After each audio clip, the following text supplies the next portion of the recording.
नमस्कार दोस्तों, मेरा नाम है हिमांशु शर्मा और मैं पेश हूँ आपके बीच हिमाचल प्रदेश की एक और सच्ची और डरावनी घटना को लेकर, जिसको सुनकर आपकी रूह को कांपने पर मजबूर होना पड़ेगा। तो ये कहानी है हिमाचल प्रदेश के कांगड़ा की। तो जैसे मैं हिमाचल प्रदेश से हूँ, तो हमारे यहाँ पे छड़ बहुत ज़्यादा होते हैं। छड़ ले लो आप, जैसे कि छड़ होता है हमारे कि रात को जैसे किसी के साथ कोई इंसिडेंट हुआ, रात को किसी को कोई दिखाई दिया या घटना हुई रात को, कुछ भी ऐसे हॉरर रिलेटेड, तो उसको हमारे यहाँ पे छड़ बोलते हैं। तो इस कहानी को आप, जो मैंने पिछली कहानी सुनाई थी, वो 11 मंथ के रिलेटेड ले सकते हैं, जो 11 मंथ की प्रेग्नेंट लेडी बिमला थी उससे रिलेटेड। तो बात कुछ ऐसी है कि जब बिमला का पति उसको दवाई लेने रात के अंधेरे में 1:30-2 बजे को जा रहा था, तो उसके साथ कुछ ऐसी घटनाएं होती है जो कि अगर शायद ही किसी कमज़ोर दिल के साथ हुई होती तो वो वहीं पे ही मर गया होता। तो जब बिमला का पति रात को 1:30 बजे चेले के पास दवाई लेने के लिए भागता है, तो वो रास्ते में देखता है कि मतलब उसके रास्ते में एक दरिया पड़ती है। तो वो देखता है कि दरिया के पास एक औरत बैठी हुई है और वो दरिया के किनारे को बैठ के रो रही है। और मतलब उसकी रोने की आवाज़ इतनी अट्रैक्टिव हो रही है कि मतलब बिमला के पति को लग रहा है कि मैं पूछूं इससे जाके कि आपको क्या हुआ है, क्या दिक्कत है। मतलब ऐसी उसकी रोने की आवाज़ में कुछ ऐसी शक्ति बोल लो, कुछ ऐसा था। पर वो फिर भी, उसको उसकी पत्नी की जान इम्पोर्टेंट थी। वो भागता है, पहले वो उसको इग्नोर करता है, उस औरत को, और वहाँ से चला जाता है, चेले के पास जाता है, उससे दवाई लेता है। और वापसी में जब वो दवाई लेके आ रहा होता है, तो बीच में एक नाला पड़ता है, जो कि सुनसान नाला था। तो वैसे तो रात को सारी जगह सुनसान होती है, पर वो नाला कुछ ऐसा था, उधर वही नेगेटिव एनर्जी कुछ ऐसी थी, उसे ऐसी फील हो रही थी बिमला के पति को। तो जैसे जैसे वो आगे बढ़ रहा था, तो जैसे ही वो नाले के बिल्कुल सेंटर में पहुंचता है, तो उसको ऐसा लगता है कि पीछे से उसकी टांग किसी ने पकड़ ली है। और वो बहुत जोर लगा रहा है, अपना पूरा जोर लगा रहा है कि मैं आगे बढ़ूँ, क्योंकि उसको दवाई लेके घर पहुंचना बहुत ज़रूरी है। पर जो वो चीज़ थी, वो एनर्जी थी, एंटिटी बोल लो, कुछ भी बोल लो, वो उसे नहीं छोड़ रही थी।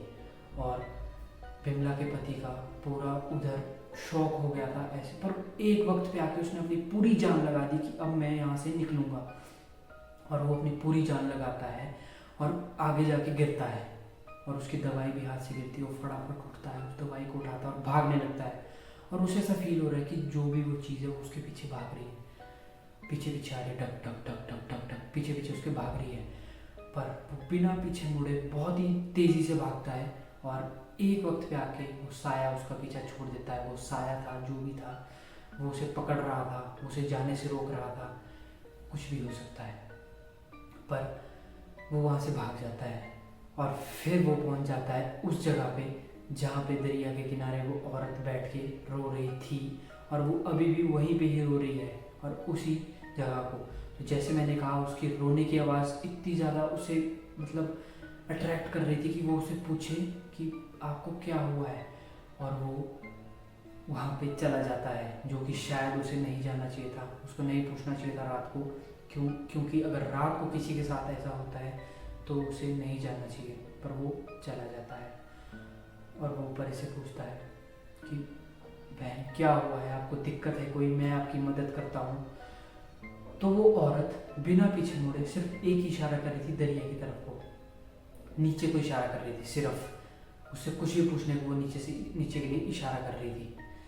तो बिमला के पति को थोड़ा ऐसे डर जैसा भी लगा कि यार ये क्यों मेरे से बात नहीं कर रही, क्या हमको इशारा कर रही है, नीचे को दरिया को क्यों इशारा कर रही है, ये सुनसान जगह पे रात को बैठी हुई है 1:30-2 बजे मतलब।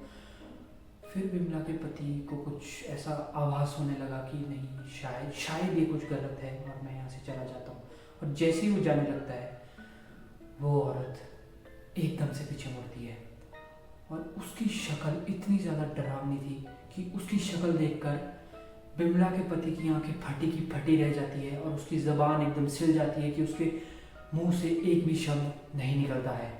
और उसकी शक्ल पूरी फूली हुई थी, जैसे कि पानी के बीच कोई डूब जाता है, कोई व्यक्ति कोई पानी के बीच डूबता है तो उसकी शक्ल कैसी हो जाती है कि मतलब फूल जाती है, होंठ नीले हो जाते हैं, वैसे उसकी शक्ल बिल्कुल डरावनी, बड़ी बड़ी आंखें उसकी जिनमें पुतलियाँ भी नहीं थी, और वो एकदम से बहुत ही डरावनी चीख मार के, बहुत ही डरावनी चीख मार के और दरिया में छलांग लगा देती है।